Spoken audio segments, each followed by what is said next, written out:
remoendo aqui que começou tarde. Não começou não, Matheus, está muito cedo ainda. Pode ficar tranquilo que estamos, para você fazer uma analogia, em 1994, falando da internet, tá? Se você chegou em 1992 ou 1994, em retrospectiva não faz diferença, né? 20, 30 anos depois, é cedo para um caralho, né? Pensa assim, 21 milhões de bitcoins no mundo, mais de 48 milhões de famílias multimilionárias em dólar. Quando isso começar a fluir para o mercado do Bitcoin, porque se você acredita que dinheiros competem de uma maneira darwinística entre si para ver qual é o melhor bem monetário e essa competição é decidida por características deles, aquela história de escassez, durabilidade, verificabilidade, portabilidade, divisibilidade, etc., essas propriedades de bens monetários, o dinheiro compete entre si. Então, em algum momento, as pessoas vão, sabe, não é uma questão que as pessoas, que nem a gente estava falando do cara lá do Mises. A pessoa não precisa acreditar em liberdade para adotar o Bitcoin. O Bitcoin é um bem monetário superior. E só Sim. Isso já basta. O ouro não permite monetizar a energia. Sim. Simples assim, o ouro não permite monetizar metano. O ouro não é verificável, o ouro não é transportável, o dinheiro fiat não é escasso. O Bitcoin é um dinheiro superior. E nem o ouro é escasso também. E conforme as pessoas vão percebendo isso e vão adotando isso, é isso. Tem 48 milhões de famílias que vão lutar por 21 milhões de Bitcoin, 19 milhões desses já estão minerados. Quantos por cento estão na mão de hodlers? A maioria, a grande maioria. Ou quer dizer, sei lá se é a maioria, mas é muito deles. E a gente não vai vender. Então, esse é uma ilusão falsa você fazer só uma divisão de um para o outro e pensar que um Bitcoin então vale 2 milhões de dólares.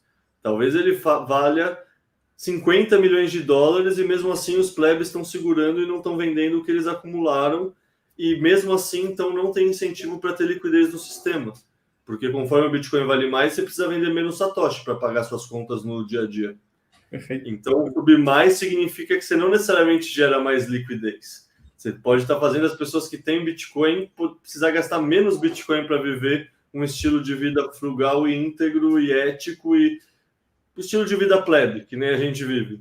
Sim. Por isso que aquela história do Pleb Army, que é o exército do DCA, Sim. É o negócio que eu julgo mais importante de todos como fundamento. Mostra toda essa adoção acontecendo.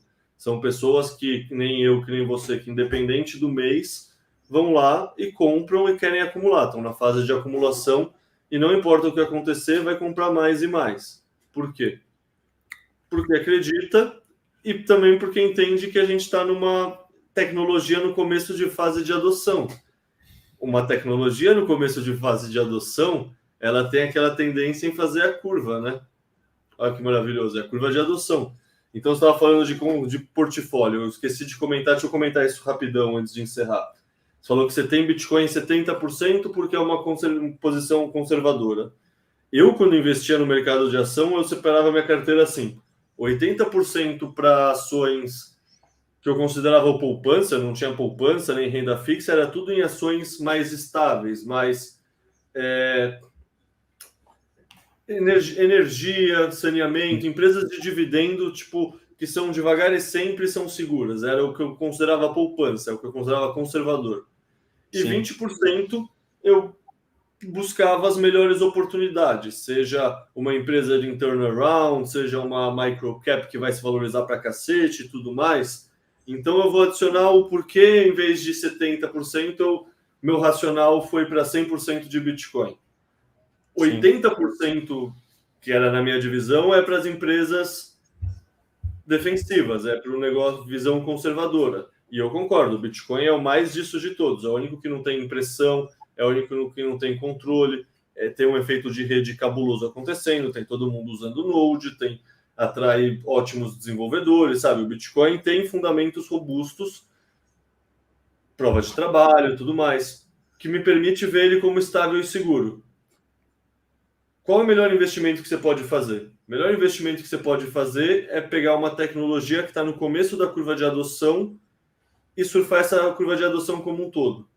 Então, Os 20% restantes, que é para a melhor oportunidade, continuam no Bitcoin por uma tese diferente. Não é a tese da segurança, é a tese da adoção de uma curva de tecnologia. Tipo, isso eu acho que eu já conversei com algumas pessoas em off, mas eu não lembro se eu já falei isso em algum lugar. Mas um dos motivos que me levou a querer começar a trabalhar com Bitcoin foi um plágio total do Jeff Bezos. O Jeff Bezos era um analista de fundo de ação, sei lá, tipo, estava analisando um setor da economia, viu um setor da economia que cresce pra caralho todo ano de uma maneira exponencial, e aí, resumindo muito, ele pensou, nossa, se eu construir qualquer coisa nesse setor da economia, se eu seguir em linha com esse setor da economia, eu tô feito. E ele construiu uma loja de livro e o resto é história. Ele construiu a loja de tudo, começando pela loja de livros, e ele cresceu em linha com o setor um pouco mais do que o setor. Mas ele não cresceu tão mais do que o setor. Tipo, por que todas essas empresas da internet se valorizaram pra caralho e fizeram aquele gráfico do Stock to FOMO? Porque todas representam a curva de adoção da internet. Tipo, a gente não podia investir no protocolo da internet. A gente não compra um pedaço de IP, de TCP/IP, sei lá o nome daquela sigla. A gente não compra um pedaço da camada base da internet. Sim. Então, os 20% restantes, para mim, foi muito essa questão de qual é a melhor tese de investimento de oportunidade. Melhor tese de oportunidade é uma rede monetária que permite transações e tem efeito de rede e está em fase de adoção. Então, E é como se você pudesse comprar um pedaço da internet mesmo, tipo um terreno, um pedaço do protocolo TCP/IP. E surfar a adoção desse protocolo inteiro. É tipo roubar, você está tipo, conseguindo olhar para o passado e ver que essa adoção vai acontecer, sabe que está na sua cara. Então, assim, quero surfar essa curva de adoção. Se essa adoção fosse outra tecnologia que começar a acontecer, hoje em dia não, porque eu já me tornei bitcoinheiro maximalista, mas na época que eu não tinha me tornado, esse foi o racional que eu pensei. Nem conhecia nada da tese energética, por exemplo. Só por tese energética por si só, já colocava nessa caixa de oportunidade. Mas, ou seja, tem esses 80% do meu portfólio que é a poupança, que é seguro, e que vai para Bitcoin pela estabilidade, e tem o resto do portfólio que também tem Bitcoin por ser a melhor oportunidade de todas do ponto de vista fundamental. Sim. No meu ponto de vista. Então, isso que eu acho mais doido do Bitcoin. Muitas teses e muitos pensamentos e muitos modelos diferentes sempre convergem para conclusões similares, assim, sabe? Tipo, tem aquele Greg Foss, que calcula o valor do Bitcoin levando em conta como se ele fosse um seguro contra a quebra de bancos e tudo mais, os CDS. Ele chega no valuation próximo do Michael Saylor, que chega no valuation de uma forma totalmente diferente, e se você pegar, sabe, tem muitos cálculos diferentes que chegam em valuations similares. Sim. Isso... Eu acho incrível. Todos estão errados em visões diferentes que calculam de formas diferentes. Eu sempre acreditei num pensamento que chama análise multimodelo, que é isso, a realidade é uma só, mas ela, por definição, é imodelável, porque qualquer modelo sempre vai ser uma redução da realidade. Você sempre vai estar optando por valorizar certas premissas e não colocar outras premissas para deixar o modelo simples e ser fácil de se modelar, porque se você tentar fazer um modelo mais complexo possível, por definição, isso já é a realidade. Então, qualquer modelo você sempre vai reduzir. Reduzindo, você perde resolução. Então, uma abordagem que você olha para a mesma coisa com vários pontos de vista diferentes e observa a mesma coisa, me dá mais confiança, porque não é um modelo, ou dois modelos, ou três modelos. É uma abordagem multimodelos que está jogando luz a essa mesma coisa de vários e vários pontos de vista e todos chegam a conclusões semelhantes. Tipo, você vê que tem menos chance disso ser errado, assim. Alguma chance sempre vai ter, mas proporcionalmente, coisas que você nem conseguiu encaixar em um modelo, nem conseguiu encaixar em dois modelos, tem uma chance maior de estar errado do que uma coisa que muitas pessoas analisaram de muitas óticas diferentes e todas pararam em pé e fizeram sentido. No fundo, conversar tudo disso só me faz uma reflexão, que é eu sempre fico na dúvida se o Satoshi, e de novo tive uma conversa que no fundo ele é relevante, mas tipo, tem as conversas de coisas que tangem esses tópicos, e para mim é isso que o negócio que mais me admira de tudo. Tipo, tem um pessoal de 2010, 2011 conversando várias das derivadas da tese que a gente está. Hoje em dia ainda parece embasbacante uma epifania. E o pessoal já via isso há 10, 12 anos atrás, assim.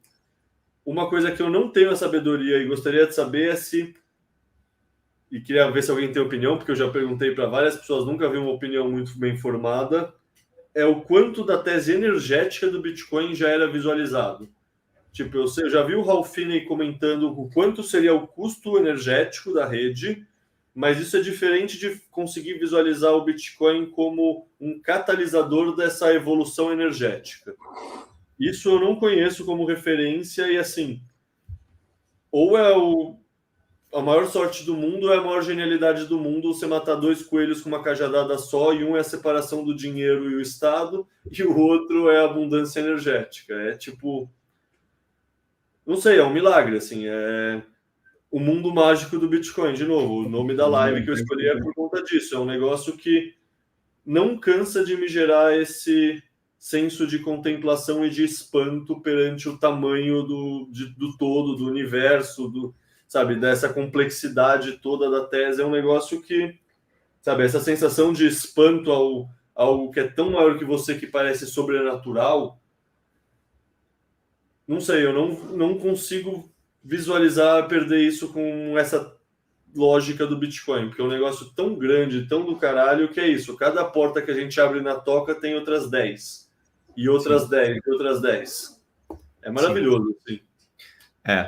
Eu recorreria ao João e ao Miguel, que estão nos ouvindo nessa hora, e outros developers que talvez tenham estudado os livros bíblicos, né? Ou os e-mails lá do grupo de criptógrafos de onde emergiu o Bitcoin, para saber se eles tiveram essa visão do impacto do Bitcoin na matriz energética do mundo.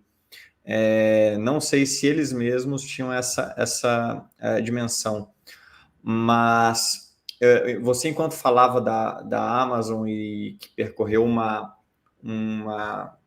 trajetória de escolha semelhante ao Jeff Bezos, eu lembrei de dois paralelos que eu já enxerguei entre o Bitcoin e o Jeff Bezos e a Amazon. Um deles é que a Amazon foi de $113 a 6 na crise do .com, e que ele dizia o seguinte: os números só cresciam, eu sabia que eu estava vendendo cada vez mais, eu sabia que os meus números operacionais estavam cada vez melhores, inclusive eu estava ali desenhando a AWS, que viria a ser a força motriz hoje. No entanto, nada disso... dona do Ethereum. A dona do Ethereum. A blockchain do Ethereum. A blockchain do Ethereum, inclusive. Mas isso não impediu o preço de 113 a 6. No entanto, foi ali que ele estava construindo as bases do futuro. Paralelo com o Bitcoin esse. Fomos de 370 mil a 100, mas é quando o uso da Lightning está explodindo, as empresas Bitcoin estão prevalecendo, a quantidade de usuários nunca parou de crescer, a quantidade de nodes explodindo. Dá para olhar para todos os cantos e enxergar bullishness no ecossistema Bitcoin, que está sendo construído mesmo nessa época de baixa. Apesar de tudo, contra tudo e contra todos, os bitcoinheiros ao redor do mundo estão crescendo, cada vez mais endereços ativos, cada vez mais nodes, cada vez mais empresas. A ZBD hoje anunciou captação de $35 milhões. E você falou assim do Jeff Bezos, eu fiz um paralelo que eu achei o máximo. Ele começou vendendo livro, eu comecei montando um node e roteando pagamentos. Ele evoluiu para vender de tudo. A gente vai evoluir para rotear de tudo. Então, sendo o Jeff Bezos... A internet, né? Tipo, a gente está reconstruindo a internet que vai rodar com servidores pessoais que são nodes. Isso é uma aproximação correta? É uma aproximação que eu acho bem bem adequada. Eu falei muito sobre isso hoje com o João Grilo, nessa web peer-to-peer, nessa web 5, que é um conjunto de tecnologias em conjunto com o Bitcoin base e a Lightning como protocolo de transferência de informação, junto com um outro protocolo de segunda camada do Bitcoin para identidades e credenciais, que é um protocolo que chama SideTree. Ele já tem um software de implementação que chama ION, Identity Overlay Network, um protocolo de código aberto, um software de código aberto, que olha que interessante, uma das grandes desenvolvedoras e investidoras do projeto, que é aberto tanto como o Linux, por exemplo, foi a Microsoft. A Microsoft vai usar uma solução de segunda camada para identidades e credenciais do sistema Azure, da web dela. Ela enxergou que existe uma forma muito superior de você fazer a governança de dados. Quem acessa qual dado aonde? E o que pode acessar e por quanto tempo pode acessar. É você ter uma identidade digital. Você ser dono da sua identidade tanto quanto das suas chaves Bitcoin. E essa solução ela é tão forte, tão descentralizada quanto a blockchain subjacente. Qual que é a única blockchain descentralizada no mundo? O Bitcoin. Então, eles implantaram essa solução de segunda camada sobre o Bitcoin, tanto quanto a Lightning é uma solução de segunda camada, mas para identidades. E uma vez que você tem algo para chamar de identidade digital, você cria uma analogia para o mundo mesmo, onde você tem a identidade que te permite acesso às coisas.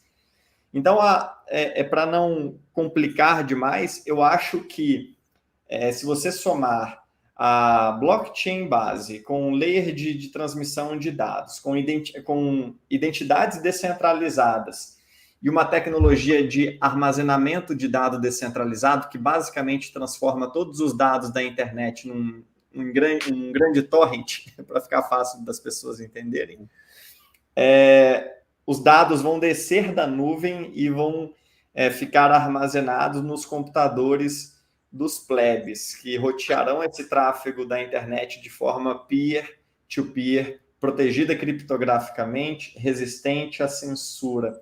Mesmo que as minhas comunicações sejam grampeadas, não saberão dizer com quem eu estou falando ou coisa assim. Mesmo que eu terceirize a armazenagem dos meus dados como uma redundância, né? Eu não quero correr o risco de perder o meu computador e perder as minhas fotos.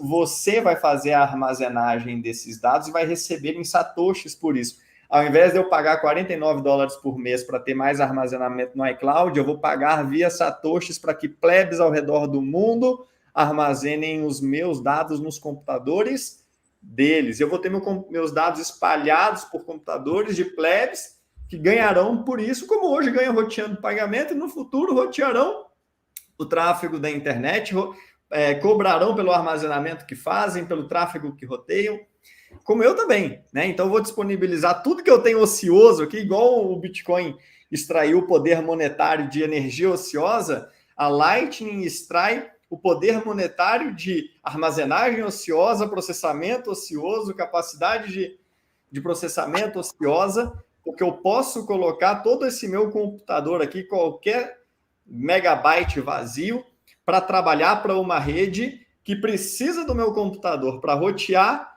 e para armazenar os dados do Leta, que agora não vai recorrer à Amazon, vai recorrer à rede, como a mim. E se o computador do Leta se explodir, ele pode, de qualquer lugar, com as suas chaves, acessar os seus dados que estarão espalhados como uma espécie de arquivo torrent, que ele vai poder baixar de novo para qualquer computador que ele acessar com as próprias chaves. Percebe a loucura que é isso? Que coisa incrível que está acontecendo. Essa é a Web 5, a Web Peer-to-Peer. Mas o que ninguém fala é que a Web Peer-to-Peer é a Web Node-to-Node. E que outra blockchain você roda um Node no seu quarto, meu caro? Me diga, né? Sem ter que gastar 50 mil num computador especializado. Então, é maravilhoso. Tudo, assim, quanto mais fala, melhor fica.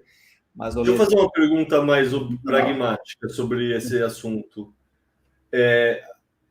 Eu entendo que a Lightning você vai colocar uma parcela do seu patrimônio em Bitcoin. Quantos por cento desse patrimônio? Tipo, é aquele pensamento de 5%, 10% ou é um pensamento que permite mais risco?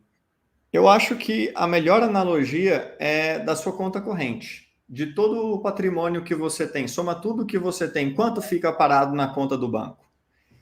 Agora, pensa nisso de um contexto onde o dinheiro é forte e uma parte maior do dinheiro pode ficar no banco. Porque o que acontece na moeda fiduciária é que você corre com o dinheiro do seu banco, porque dinheiro parado na conta corrente é dinheiro sendo queimado vivo. É batata quente, né? Você É quer batata quente. depois.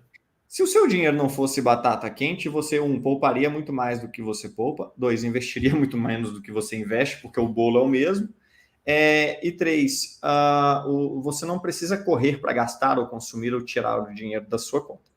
Então, dito isso, pense numa conta corrente em moeda forte. O quanto você teria numa conta corrente em dólar, a sua conta corrente é a Lightning, pensa nela como uma conta corrente rendeira. Acho que esse é a conta, igual aquela propaganda da UOL, a conta que o Michel Teló ficava dançando forró, falando que a conta do PagUOL rende a Selic, né? A categoria que o Nubank inaugurou. Pensa que o que você teria numa conta corrente que rende alguma coisa é o que você deve alocar na sua conta corrente em bitcoins na Lightning. E aí a proporção vai variar, mas a minha proporção seria como pode não ter nada a ver para quem está nos ouvindo, sabe? Mas, por exemplo, se você acumulou 10 milhões de satoshis e você quer começar a usar a Lightning e daqui a pouco você vai comprar na Refúgio Bitcoin, põe 3 na Lightning, entendeu? Se você tem um Bitcoin, põe, sei lá, 0,2, 0,3. É para a menor parte dos seus satoshis. E o quanto? Se vai ser 1% ou 10%, vai de cada um. Vai se você quer ser roteador é trabalho, node é negócio. Você está a fim de todos os dias acordar e ir dormir dando uma olhadinha no seu Tamagotchi ajustando coisa? Às vezes não, às vezes você quer ter uma conta corrente só para usar as coisas, receber pagamento e tudo mais. Ou você é um lojista? Bom, então a Lightning, ela não, eu falo muito da ótica do roteador, do cara que quer acessar essa curva de juros e tal, mas isso é um nicho, né? A Lightning, de forma geral, é a conta corrente, né? Então, se você quer liberar os seus satoshis para voar na velocidade da luz, de forma mais privada e barata do que on-chain, qualquer valor serve, né? Um canal mínimo, no mínimo de 20 mil satoshis, no máximo de 5 bitcoins, ou 6. Então, qualquer coisa in between, você pode usar para variados usos. Agora, para rotear bacana, legal, começa a ficar legal depois de uns 5, 6 milhões de satoshis, assim. Acho que eu chutaria algo. Não, justo. Eu tinha essa percepção que seria com o dinheiro mais, sei lá se de bolsa é a palavra, mas uma parcela 5, 10, porque querendo ou não, tipo, sei lá, eu já usei bastante a Lightning, mas nunca via Node. Pô, 10 tá legal pra caramba, assim, se você quiser rotear e se dedicar e brincar um pouco com isso, 10 milhões seguramente ao longo de uns 2 ou 3 meses, para ser bem conservador, te torna Tier 1. E o mais legal é que é o seguinte, digamos que você tenha 10 bitcoins, você separa 0,1 desses bitcoins para se tornar um node Tier 1 e começa logo em seguida com 9,9 bitcoins disponíveis para serem emprestados a taxas incríveis, pela Lightning Pool, por exemplo. Então, foi o que eu descobri. Eu gastei uma quantidade de satoshis X para me tornar um node Tier 1, e uma vez que eu cheguei lá, eu comecei a emprestar os outros satoshis que eu tinha de uma forma muito mais lucrativa do que como rodador de node. O que dá dinheiro é emprestar, abrir canal com quem está realmente precisando e pagando bem para isso. Então, com algumas semanas ou um mês de emprestando ou abrindo canal com quem estava precisando na rede, eu já lucrei muito mais do que eu havia lucrado em 6 meses de operação de node. Então, os sinais de preço que esses mercados de liquidez estão colocando sobre a Lightning são que vão coordenar os recursos de forma eficiente, né? Com quem abrir canal, com quem está mais precisando. Quem está mais precisando, quem está mais pagando. É a forma como se dá a comunicação, né?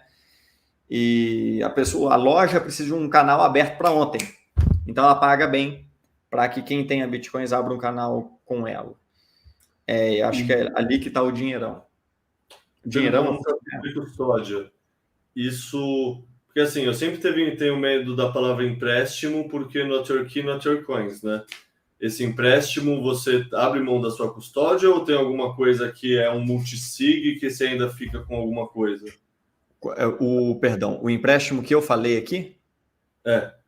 Não, eu nunca perco as minhas chaves e, na verdade, esse empréstimo nada mais é do que a Lightning, tal como você conhece, um canal que você já está acostumado. Acho que você já entendeu mais ou menos a dinâmica do que é um canal, né? É uma carteira multisig.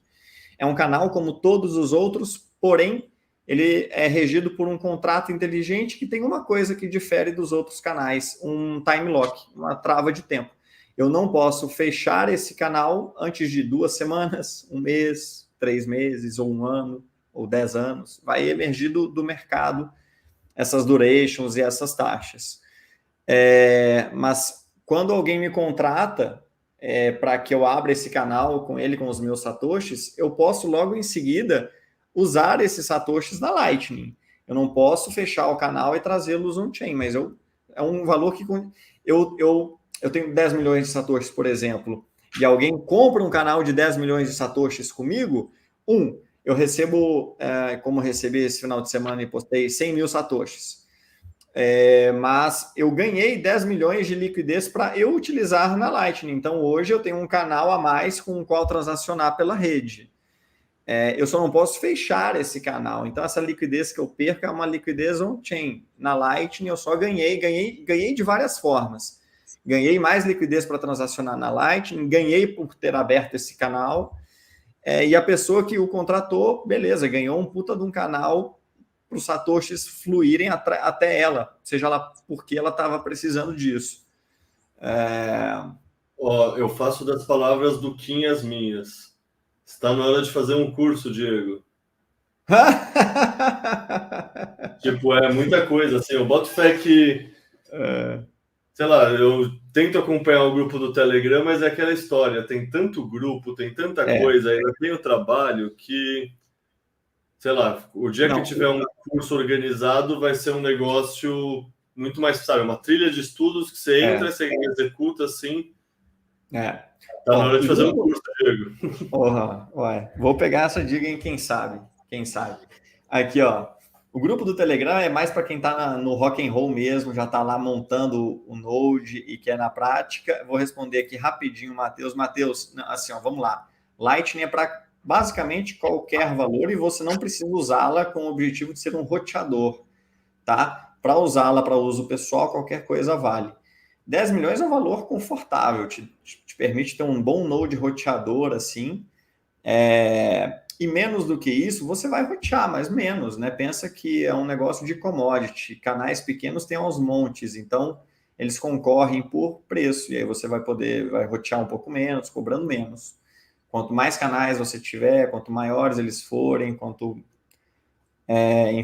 mais você dedicar a rede, mais você vai ganhar.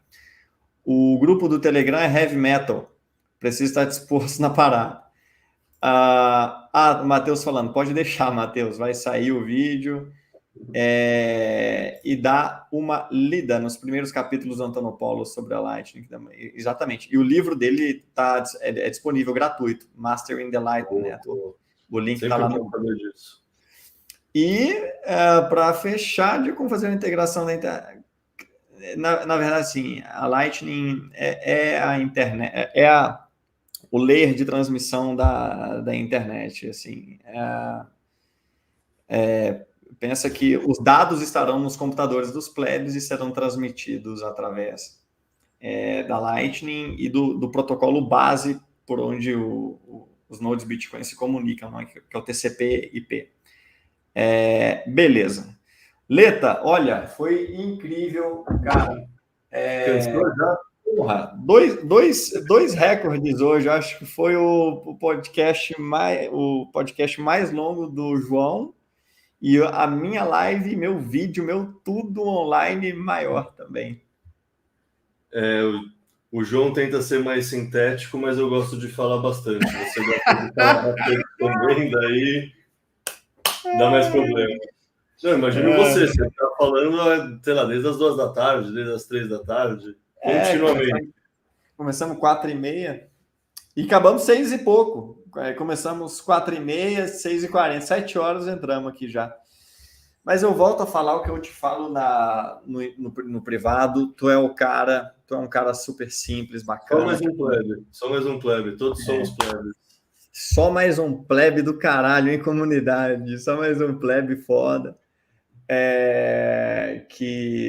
Com a qual a gente já nutria bastante carinho, assim, pelo que você contribui pela sociedade. E agora, de cara limpa, eu quero te desejar toda... você continue sendo abençoado, assim. Você sempre se entregou muito para a comunidade e eu espero que agora, de cara limpa, você possa expandir o seu alcance, né? Que você possa tocar mais mentes, tocar mais pessoas, quem sabe transformar algumas vidas que, numa mensagem que você passa, você vai ser o Michael Saylor de algumas pessoas, né? O Antonopoulos de algumas pessoas, né? E sua missão é muito linda, cara. Sua missão é muito linda. Nossa, estamos todo mundo junto nela. É uma honra para nós tê-lo na comunidade.